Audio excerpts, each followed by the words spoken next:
வணக்கம் my neighbours. நீங்கள் யாவரும் நலமாக இருப்பீர்கள் என்று நான் நம்புகிறேன். சாலம் ஆழ்தா திமக்கா அவரை பற்றி உங்களுக்கு தெரிந்திருக்கும் என்று நினைக்கிறேன். சில நாட்களுக்கு முன்பாக 114 வயதில் மரித்தார்.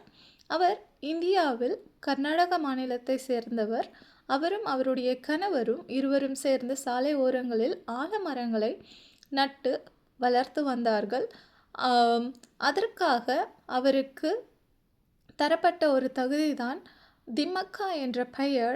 லாஸ் ஏஞ்சல் கலிஃபோர்னியா பேஸாக கொண்ட என்வாயர்மெண்ட் ரிசோர்ஸ் ஆர்கனைசேஷன் அவருடைய பெயரை பயன்படுத்தியிருக்கிறார்கள், அவர்களுக்கு மரியாதை கொடுக்க வேண்டும் என்று.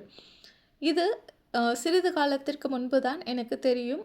ஆனால் விவேக் அவர்கள், நடிகர் விவேக் அவர்கள் மறிக்கிறதற்கு முன்பாக இவர்களை ஒரு மேடையில் அனைவருக்கும் வெளிப்படுத்தியும் இருக்கிறார்கள். இவை அனைத்தும் சிறிது நாட்களுக்கு முன்புதான் என்னால் தெரிந்து கொள்ள முடிந்தது. அதை உங்களுடன் பகிர்ந்து கொள்ள ஆசைப்பட்டேன். திமக்கா என்பவர் கர்நாடக மாநிலத்தை சேர்ந்தவர்.